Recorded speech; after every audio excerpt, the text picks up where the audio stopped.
Insecurity है सरकार के अंदर। सरकार को पता है, खट्टर साहब को पता है कि मैं काम नहीं कर पाया। नहीं, मुझे 1% भी डर नहीं है, निकल गया डर मेरा। एक्चुअली हर तरह का वक्त देख लिया सर मैंने। जैसे भी हमने लोगों को नौकरियां दी हैं, एक्चुअली नौकरियां निकाली ही नहीं गई। और निवारण करना है तो सरकार को तो फिर जनता को बराबर देखना चाहिए था। मुझसे ऐसी क्या रंजिश है खट्टर साहब कि मेरे सवाल नहीं लिए गए? घर पता ही नहीं है कि औरत के साथ कैसे पेश आना चाहिए। बेटी होती, बीवी होती तो इसको सब तरह की तमीज होती। ये क्या राजनीतिकीकरण करने की जरूरत नहीं। मंदिर बनाया तो कोई क्या एहसान थोड़ी कर दिया। कांग्रेस ने 4 धाम बनाए हैं, हर की पैड़ी कांग्रेस ने बनाई है।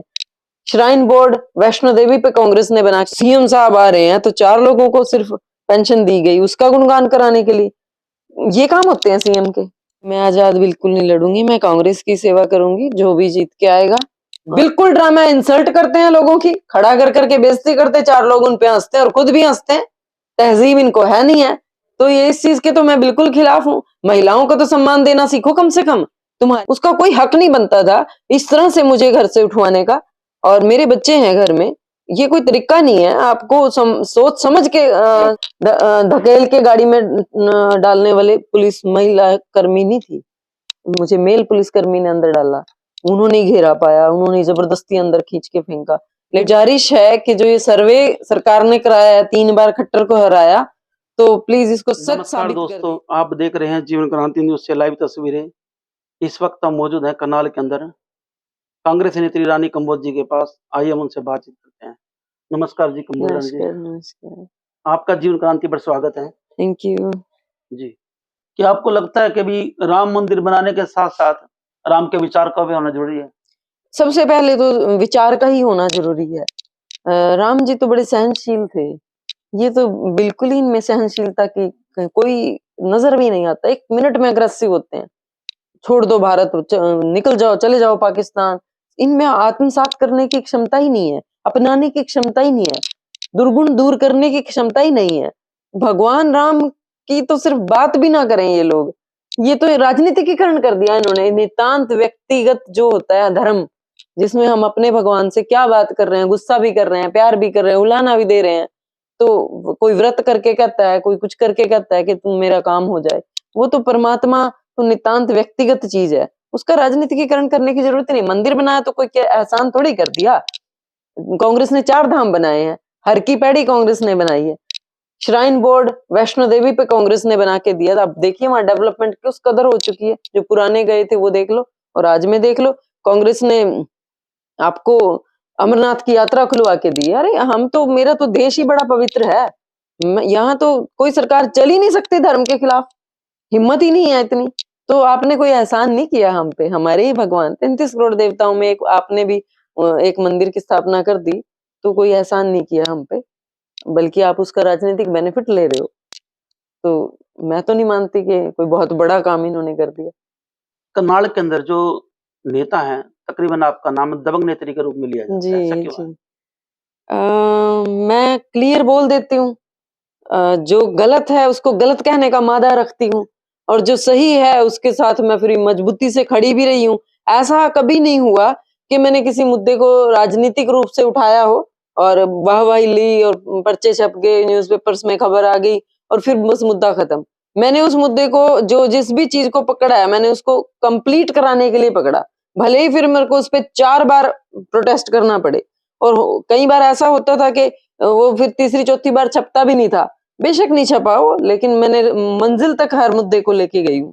तो ये एक कारण है कि पीछे पड़ जाती है राजनीतिक लोग, ये कहते हैं।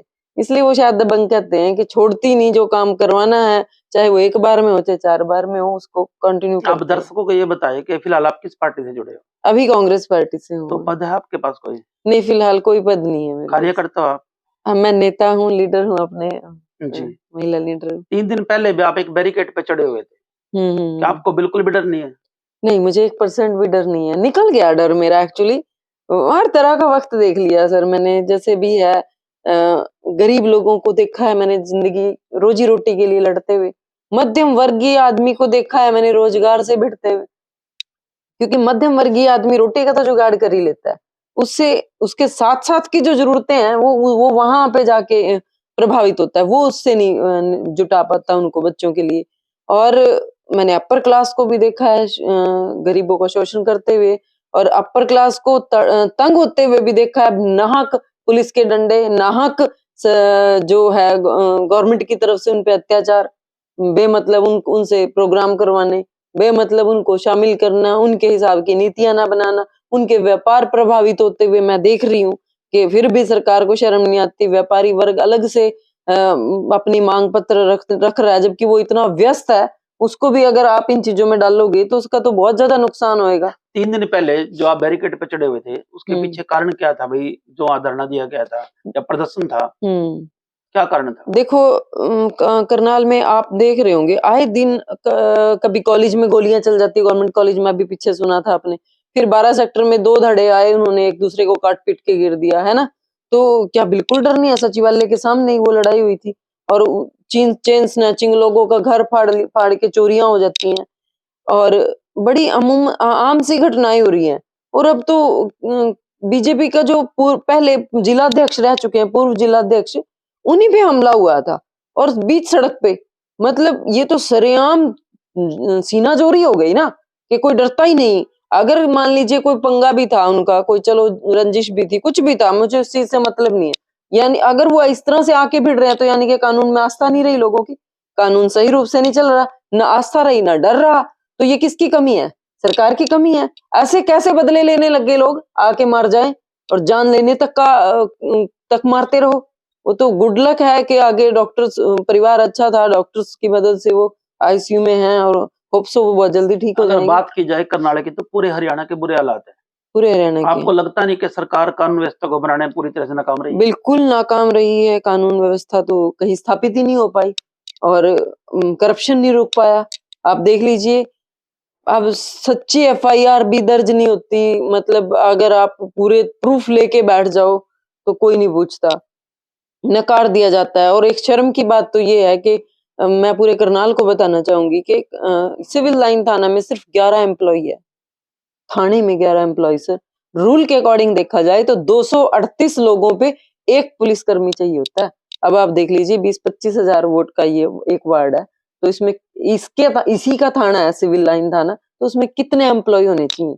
अब वो 11 लोग फाइल वर्क करेंगे, पेंडिंग फाइल्स देखेंगे, लोगों की सुनवाई करेंगे, या समझौते कराएंगे, या लॉ एंड ऑर्डर देखेंगे, वो क्या क्या करेंगे? तो आपके हमारे ये जो कहते हैं ना कि हमने ट्रांसपेरेंसी रखी है, हमने लोगों को नौकरियां दी हैं, एक्चुअली नौकरियां निकाली ही लेकिन नहीं जो गई हैं। कल एक मामला हुआ था कि आपको नजरबंद किया गया था और आपको शाम को छोड़ा गया, तो वो 11 ही आदमी थे? तब उस टाइम तो यकीन मानिए थाना ही हमारे हवाले था, क्यों था? कोई था ही नहीं, सिर्फ मुंशी थे, और हमारे ऊपर एक लेडी पुलिस थी। एसएचओ साहब की भी यहाँ ड्यूटी लगी हुई थी, क्योंकि उन्हीं के एरिया में सिविल थाना एसएचओ के अंडर ही आता है ये तो उनका तो मेन ड्यूटी थी, वो देखना। गश्त पे थे सारे, पुलिस कम पड़ रही थी, आसपास के जगह से भी पुलिस मंगाई गई थी, और इन बिटवीन किसी के साथ कोई हैपनिंग हो जाए तो मैंने देखा थाने में कोई सुनवाई करने वाला नहीं कोई था। आप आतंकवादी थे?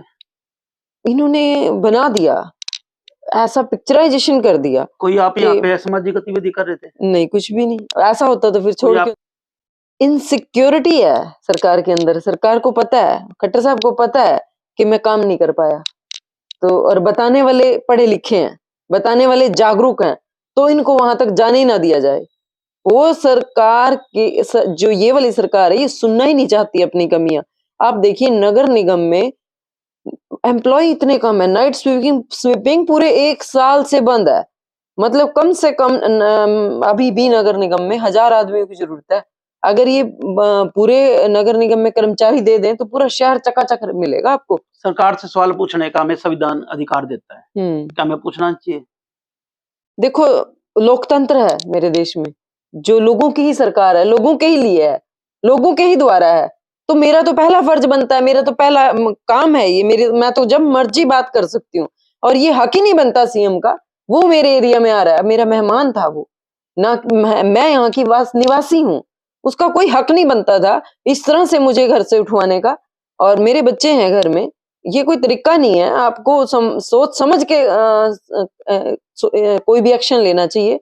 मेरे साथ युवा लीडर्स थे, वो बच्चे समाज का एक आईना है। आप इस तरह से किसी को उठा के लेके जाओगे, पीछे परिवार को कुछ नहीं पता। मुख्यमंत्री जी कहते हैं हरियाणा एक हरियाणवी एक, महिलाओं को मौका दे रहे हैं, इस बारे में आप बताओ, आप भी एक महिला हैं। देखिए, कल जब मैं हमें डिटेन किया गया तो 60-70 पुलिसकर्मियों का एक पूरा जत्था आया था। अच्छे हट्टे-कट्टे जवान थे और सिर्फ 2 महिला लेडी पुलिस थी, क्योंकि मैं सिंगल लेडी थी, तो बाकी लड़के थे। तो लेकिन हम बदकिस्मती से वीडियो नहीं बना पाए क्योंकि इन्होंने तुरंत सबसे पहले हमसे ना झपट्टे मार के फ़ोन छीने थे। और आप देखेंगे उस समय पे मुझे धकेल के गाड़ी में डालने वाले पुलिस महिला कर्मी नहीं थी। मुझे मेल पुलिसकर्मी ने अंदर डाला। उन्होंने ही घेरा पाया, उन्होंने ज़बरदस्ती अंदर खींच के फेंका। लेडी पुलिस तो बड़ी देर में मतलब वो इनकी भीड़ में वो भी पीछे रह गई थी। तो और ऐसी धक्का-मुक्की हुई है मेरी नाक पे बड़ी तो कहीं न ज़ोर से कहीं खूनी पे लगी। जो एक महिला का अधिकार है उनका हनन हुआ है। महिला अधिकार का हनन इन्होंने दिया ही नहीं मौका। ऐसा झपटा-झपटी करी, मेरे अधिकारों का हनन हुआ है, 100% हुआ है। मैं क्योंकि ये एक कहती महिला हूँ। के साथ महिला ही व्यवहार कर सकती है। और इस तरह से उठा के ले जाना भी मुझे वाजिब नहीं लगा। मुझे लगा कि बात कर लेनी चाहिए थी सीएम साहब को कि क्या दिक्कत है भई? तुम्हारे गुणगान ही पसंद है तो फिर किस बात का जनसंवाद रख रहे हो?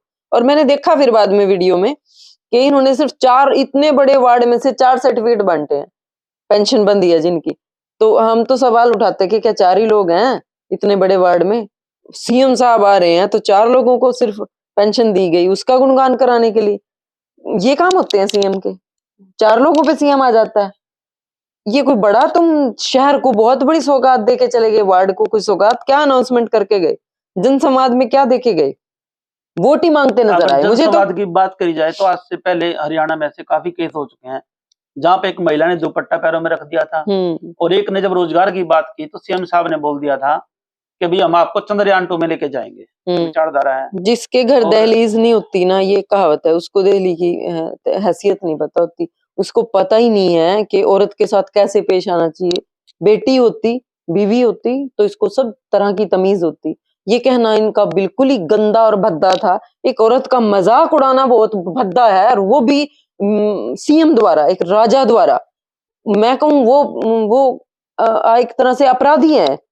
एक औरत का अपमान किया है आपने, सम्मान हनन किया है, खिल्ली उड़ाई है, तो इनको इतनी तमीज़ नहीं सिखाई गई।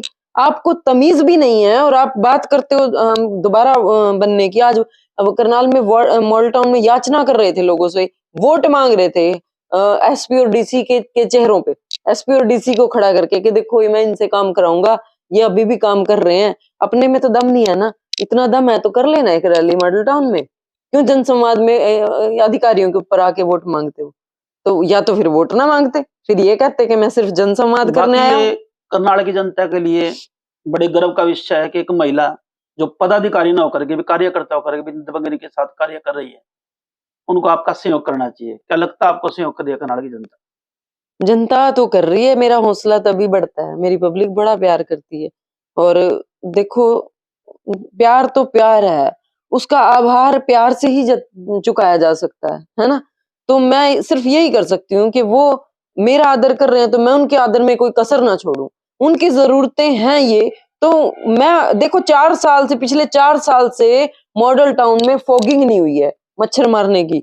अभी आप देख लेना, जैसे ही सर्दी जाएगी सर्दी में भी मच्छर नहीं मरा, अभी भी मच्छर है और मुंह में मच्छर घुसने लग जाते हैं, इस कदर मच्छर है मॉडल टाउन के अंदर। और ये बात कोई रख ही नहीं रहा है सीएम के आगे। हमारे हिस्से का क्या कहाँ जा रहा है? हम तो बिल्कुल ही करीब बैठे नगर निगम के, ये नगर निगम रहा 12 सेक्टर में, यहाँ फॉगिंग नहीं हो रही गलियों में। कभी भी मैंने नहीं देखा कि फॉगिंग की मशीन यहाँ आती हो। यहाँ के लोग शिकायत भी करते हैं, लेकिन नहीं है कोई सुनवाई। वगैरह कुछ लगी? हाँ, मेरे नाक पे चोट लगी थी, कूहनी लगी थी उनकी बड़ी तेज़ी से, क्योंकि वो इतनी जल्दी मचा रहे थे। मेरे ख़्याल से उनको एक एजुकेटेड लोग पर्सन की तरह पेश आना चाहिए था, हमें तमीज़ से बिठाते और द ज ऐसे भर दी एक गाड़ी, 7-8 तो वो खुद ही थे और 5-6 हम थे, 5 हम थे। ऐसे ठूँस दी गाड़ी ऊपर-नीचे चढ़ा के, कोई तरीका है? 2 गाड़ियों में बिठा लो तुम, एक में हमें बिठा लो, आगे-पीछे वाली में तुम बैठ जाओ। अपराधियों की तरह यूँ पकड़-पकड़ के कस के हम कोई तो गाड़ी आखिर आप तोड़ के ऐसा क्या निकल करना रहे थे। चाहते थे? कुछ भी नहीं, हमारे इन्होंने तलाशी भी ली, हमारे पास कुछ भी नहीं मिला, एक काला झंडा भी नहीं मिला। सवाल ही उठाने थे हमने तो अगर ये जाने देते। सवाल ही वो जो अपना गुणगान सुन रहे थे ना, उसके बीच में बताते कि आपके लोगों ने क्या काम किया, आपकी मेयर ने क्या काम किया, आपके यहाँ एमसी क्या काम कर रहे हैं और जनता के लिए कुछ भी नहीं हुआ है, वो हम बताना चाह रहे थे। लेकिन इनको ये सिर्फ और सिर्फ तारीफ सुनने आए थे। ये आलोचना के आदी नहीं है। जो आलोचना करता है ना, उसको तो ये देशद्रोही कह देते हैं। हरियाणा प्रदेश के लोगों के लिए सोचने वाली बात है, अगर सीएम सिटी के अंदर महिलाओं के साथ ऐसा वार किया जाता है, तो अलग जगहों पर कैसा वार किया जाता है। ये कोई पहली बार मामला ऐसा नहीं है जनसंवाद के दौरान जो महिलाओं से अभद्र व्यवहार किया गया, इससे पहले भी कई बार किया जा चुका है। पहले आप ये बताइए, आप राजनीति के अंदर कैसे आए? राजनीति के अंदर तो मैं मेरी एनजीओ से काम करती रही हूँ। पहले मेरी एनजीओ थी, तो उससे जुड़ी रही, लोगों के काम करती रही। जब काम कराने के लिए ऑब्स्टेकल्स आती थी, तो राजनीतिक लोगों की भी जरूरत पड़ती थी। राजनीतिक मतलब हस्तक्षेप चलने लगा, समझने लगी मैं कि मजबूर को न्याय दिलाने के लिए उसके अपोजिट कई बारी राजनीतिक लोगों का सामना करना पड़ा। तो फिर महसूस हुआ कि लोगों को भी लगा कि मैडम अब आप हमारे साथ जब हर चीज में हो, तो ये कमी भी आप ही पूरी करो, हम क्यों किसी के आगे जाएं। और जब हमारे खिलाफ वो लोग आके खड़े होते हो, तो हम उन्हीं के बराबर के हैं, तो हम उन्हीं के फील्ड को भी पकड़ेंगे। तो फिर मेरा इलेक्शन था ये एमसी का, सबसे पहले वो मैंने मेरी एनजीओ से ही लड़ा था, और वो लोगों ने ही पर्चा भरवा दिया था। मेरे साथ जुड़े हुए जो लोग थे, जिनके लिए मैंने काम किया था, तो वो पहला कदम था राजनीति में कि मैंने कहीं ना कहीं मतलब आपका मतलब समाज सेवा के लिए आप राजनीति। हाँ, बिल्कुल टिपिकल सोशल वर्कर हूँ मैं, इसीलिए राजनीतिक थोड़ा सा ओपन हूँ। जबकि राजनीतिक आदमी थोड़ा घुमा के गोलमोल बात करते रहे हैं। मुझे भी कहा जाता है कि ओपन नहीं बोला करते, बट क्योंकि मेरा बेस सोशल सेवा सर्विस से रहा है, तो वो फिर वो मेरे व्यक्तित्व का हिस्सा हो गया, ओपन फ्रैंक क्लियर बात करना। रानी जी, अगर आपको कांग्रेस से टिकट नहीं मिलता, तो तब क्या आप आजाद उम्मीदवार के तौर पर लड़ना चाहेंगे? नहीं, मैं आजाद बिल्कुल नहीं लड़ूंगी। मैं कांग्रेस की सेवा करूंगी, जो भी जीत के आएगा। इतना तो मेरी कांग्रेस में है कि कैंडिडेट तो हमारी पसंद का ही आएगा, जो भी आएगा। तो काम लेना मुझे आता है सर। बीजेपी में मैंने अपने लोगों का अनाथ नहीं होने दिया, उनकी हर पल, हर जगह, हर फील्ड में मदद करती रही हूँ। तो जब मेरी सरकार होगी, तो डेफिनेटली मैं काम अगर कांग्रेस आपको टिकट देते और आप जीत जाते हैं, तो करनाल की जनता के लिए क्या करना चाहेंगे? देखो, सबसे पहले मेरे करनाल के लोगों को, जो इन्होंने ही नारे दिए हैं ना, आत्मनिर्भर, वो आत्मनिर्भरता की तरफ मैं लेके जाऊंगी। मेरी सब फर्स्ट प्रायोरिटी ये होगी कि हम रोजगार के आयाम इकट्ठे करें। हम स्वरोजगार को तो बढ़ावा देंगे, लेकिन साथ में सरकारी कुछ, जैसे एक भी इंडस्ट्री नहीं लगी, आप देखिए 10 सालों में एक भी ऐसा कुछ इन्होंने यहाँ पे सिस्टम नहीं तैयार किया कि जिसमें करनाल की जनता यहीं की यहीं एडजस्ट हो सकती थी। तो लाए तो कुछ भी नहीं है। आप देखिए रोहतक में तो क्या कुछ नहीं है। आईआईटी आई, फिल्म इंडस्ट्री तक आ गई, यहाँ क्या लेके आई। तो हम कुछ मैं सबसे पहले रोजगार जैसी समस्या पे काम करूंगी, और मैं महिला आत्मनिर्भरता पे भी काम करूंगी। स्वरोजगार में मेरे पास बड़े सारे ऐसे पॉइंट्स हैं जिनको हम आगे कंटिन्यू करें। और मेरे ख्याल से भाषणबाजी से पेट नहीं भरते, नारों से पेट नहीं भरते, आपको रोजगार की तरफ लेके ही जाना पड़ेगा। व्यवसाय करके देना पड़ता है, व्यवसाय की तरफ उन्मुख करना पड़ता है। तब जब व्यवसाय, क्योंकि शुरुआत में व्यवसाय में गवर्नमेंट की जरूरत होती है, पहले कदम पे हेल्प की जरूरत होती है। जब वो डेवलप हो जाता है, तो वो अपने आप ही 4 लोगों को रोजगार देने के लायक हो जाता है। अधिकारी कार्रवाई नहीं करते, हम सीएम के पास जाते हैं, मुख्यमंत्री हमारी सुनवाई करो। लास्ट विकल्प तो यही था। उसके बाद तो फिर अगर ही आप विपक्ष को खत्म ही करना चाहते हो, आप देखो, विपक्ष का मतलब ये नहीं है कि वो एक पार्टी से है। विपक्ष का मतलब एक आम नागरिक भी है, जो अपने हक की आवाज उठाना चाहता है। वो भी आपको विपक्ष हो सकता है इस वक्त तो मैं भी विपक्ष हूँ। हाँ, हर एक आदमी जो अपने हक की लड़ाई लड़ रहा है, जो अपने साथ वाले के हक की लड़ाई लड़ रहा है, वो विपक्ष है। सरकार से मांग कर रहा है वो, लेकिन सरकार कहती है कि मैंने जो दिया उसका गुणगान कर। तो उसके पास विकल्प क्या बचता है? सीएम के बाद कुछ भी नहीं बचता। जो गेहूं वहां लगा, आप गेहूं खाने लायक सोचो, जानवर भी उनको खा नहीं सकते। ये बात बार बार कही गई है। अगर ऐसा है तो सीएम क्यों नहीं किसी भी डिपो पे जाके छापे मारते, क्यों नहीं औचक निरीक्षण करते, निकलवा ले गेहूं, देख ले। डिपो के ऊपर जो मशीनें दी गई है, वो मशीनें 3G है, जो समय है 4G 5G का है, वो चलती ही नहीं, एरर दिखाती है। कितने चक्कर कटवाने के बाद तो इनको राशन मिलता है। मतलब जनता का शोषण हो रहा है कुल मिला के। एक्चुअली पता क्या है, जो मुख्यमंत्री है, वो जनता में भी भेद देख रहा है। जनता का मुख्यमंत्री नहीं वो समझता खुद को, वो बस भाजपा का मुख्यमंत्री है, क्योंकि वो भाजपा के अलावा किसी को अंदर एंट्री नहीं करने देता जनसंवाद में। मुख्यमंत्री तो मुख्यमंत्री होता है, लेकिन फिर इनका माइंडसेट बहुत छोटा है। प्रदेश का होता तो मुझे भी बुलाया जाता, मैं विपक्ष की हूं तो क्या हुआ, हूँ तो तुम्हारी जनता, क्यों राम मंदिर मेरे का आपको प्रति भी निमंत्रण तुम्हारी नहीं उतनी ड्यूटी बनती है। आया? राम मंदिर का निमंत्रण नहीं है आपके पास? नहीं क्यों, लेकिन बात ये नहीं मैं कह रही कि जब विकास की दृष्टि से, सवालों की दृष्टि से शहर में विकास हुआ कि नहीं हुआ, तो उसमें हमारी भी भागीदारी होनी चाहिए, बिल्कुल। हमें भी बुलाना चाहिए था। तो सिर्फ एक मंदिर तक ही क्यों सीमित रह गए? सच्चे अर्थों में काम भी करो ना, भगवान राम जैसा राम राज भी बना के दे दो ना, वो भी ले आओ। हम तो मांग करेंगे ना समान कानून की दृष्टि में समानता की, हम तो मांग करेंगे ना विकास की दृष्टि में समानता की। सभी को समान हक है जब संविधान की तरफ से, तो फिर मिलने भी चाहिए। अगर सरकार की बात करी जाए तो विपक्ष के साथ पूरे दबाव के साथ कार्य कर रहा है, लेकिन पत्रकारों के ऊपर भी कहीं ना कहीं पे पूरी तरह प्रेशर नजर आता है। पत्रकार भी निष्पक्ष खबरें लगाने में सक्षम नहीं है, हाँ बिल्कुल नहीं क्योंकि है। सरकार कहीं ना कहीं पे एक ऐसा कार्य कर रही है जहां उनके अंदर भय का माहौल है। करनाल से एक बहुत सीनियर पत्रकारों को भी कुछ समय पहले जेल के अंदर डाल दिया गया था, बड़ी मुश्किल से वो बाहर आए गए। हम्म। ये जो मुख्यमंत्री जी का जनसंवाद कार्यक्रम है, ये क्यों चलाया जा रहा है पता आपको? हाँ बिल्कुल पता है, खट्टर ने सर्वे कराया है, सरकार ने सर्वे कराया एक्चुअली कि खट्टर इस बार कितनी वोट ले सकता है, कहाँ कहाँ स्टैंड करता है। तो करनाल में एक बार हार दिखाई, फिर दोबारा कुछ समय बाद इन्होंने सर्वे कराया, फिर हार दिखाई, फिर सर्वे कराया तीसरी बार। अब 3 सर्वे में करनाल ने खट्टर को हराया है। तो उसके बाद इन्होंने जनसंवाद शुरू किया कि जीतना है तो वार्ड वाइज लोगों से कनेक्टिविटी करनी पड़ेगी। लेकिन कनेक्टिविटी कर कैसे रहे हो? अपने लोगों से वाह वाह वाह वाह करवा के। क्या मैं इस वार्ड की वासी नहीं थी? 1200 लोगों की का प्रतिनिधित्व करती हूँ। तो पिछली बार की पार्षद से मैं इलेक्शन लड़ चुकी हूँ एमसी का, तो मेरे लोग मेरे साथ जुड़े हुए हैं। उन लोगों की समस्याएं क्या कांग्रेस इसके बीजेपी की समस्याएं नहीं बन के समस्याओं में शामिल नहीं हो सकती? और निवारण करना है तो सरकार को, तो फिर जनता को बराबर देखना चाहिए था। मुझसे ऐसी क्या रंजिश है खट्टर साहब कि मेरे सवाल नहीं लिए गए? घर आ जाते, ये 2 कदम पे तो आप आए ही थे, तो पूछ लेते सवाल क्या दिक्कतें हैं। सिर्फ अपनों तक ही सीमित रह जाना, अपने ही लोगों से अपना बखान सुनना, तारीफों में बस मुस्कुराते रहना, इससे तो विकास नहीं होगा, इससे तो करनाल नहीं संभलेगा। और ऐसी भी क्या दिक्कत आ गई थी, ऐसी भी क्या मुझसे परेशानी आ गई थी कि हमें उठा के सिविल थाने तक लेके जाना पड़ा। घर में ही आप हाउस अरेस्ट भी कर सकते थे, जनसंवाद का नजरबंद मतलब कर क्या देते। कहते हैं आप? जनसंवाद का इन्होंने कोशिश की थी सीधा संपर्क साधना लोगों से, लेकिन उसको भी इन्होंने एक फॉर्मेलिटी मात्र बना दिया। और मैं तो यही कहूंगी कि अगर वोट मांगने के लिए ही आए थे तो एक रैली कर लो ना, फिर ये जनसंवाद में क्यों अधिकारियों को भी लेके बैठे हो? जनसंवाद के अंदर तो अधिकार है इंसानों का, अपनी मांग रखे, अपनी समस्याएं रखे। मेन तो यही था, लेकिन इन्होंने उसको तो सिर्फ अपना अपना सुनाने वाला, जैसे मन की बात में मोदी सिर्फ अपनी सुनाते हैं, ऐसे जनसंवाद में खट्टर अपनी सुनाते। बिल्कुल ड्रामा, इंसल्ट करते हैं लोगों की, खड़ा कर करके बेइज्जती करते, 4 लोग उन पे हंसते हैं और खुद भी हंसते हैं। तहजीब इनको है नहीं है। तो ये इस चीज के तो मैं बिल्कुल खिलाफ हूँ। महिलाओं को तो सम्मान देना सीखो कम से कम।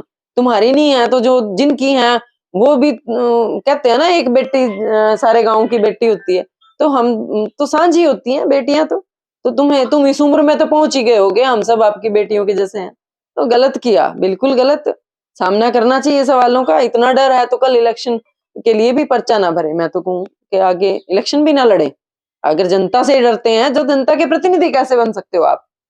हम जनता हैं इस टाइम पे, तो बात सुननी चाहिए थी हमारे लोगों की। आप देख रहे हैं जीवन क्रांति न्यूज, करनाल से लाइव तस्वीरें। आज हमने बातचीत की रानी कंबोज, जो कांग्रेस नेत्री के साथ साथ एक दबंग लेडीज हैं, जिन्होंने करनाल की आवाज उठाने का पूरे जोर शोर से कार्य किया है और हमेशा लगी रहती है। कृपया इस वीडियो को ज्यादा शेयर करें, लाइक करें, कमेंट करें। रानी कंबोज जी, आप हमारे चैनल के माध्यम से कुछ कहना चाहेंगे? हाँ, बिल्कुल कहना चाहूँगी मेरे करनाल वासियों से कि आप लोगों ने बड़ा आदर-मान दिया है। तहे दिल से आपका लोगों का शुक्रिया। और एक गुज़ारिश है कि जो ये सर्वे सरकार ने कराया है, 3 बार खट्टर को हराया, तो प्लीज़ इसको सच साबित कर दीजिए। अपना कैंडिडेट जो आपके शहर का, आपके बीच का, आपके किसी बचपन आप लोगों के साथ बीता, जवानी आप लोगों के साथ बीती हो, अपने कैंडिडेट को जिताएँ जो इस धरती को, इस घर को, इन लोगों को, इन गलियों को समझता हो। ऐसे बाहर से उठा के किसी को इस बार नहीं जिताना। खट्टर को हराओ। इससे पहले भी करनाल का इतिहास रहा है, करनाल ने ऐसे-ऐसे दिग्गजों को हराया, रोता निकाला है करनाल से। तो इस बार 2 बार हो गया, तीसरी तो हद ही होती है। तो हद पार कर दो इस बार। इस बार खट्टर को और भाजपा को करनाल से साफ करें। बहुत बहुत धन्यवाद। जय हिंद, जय भारत।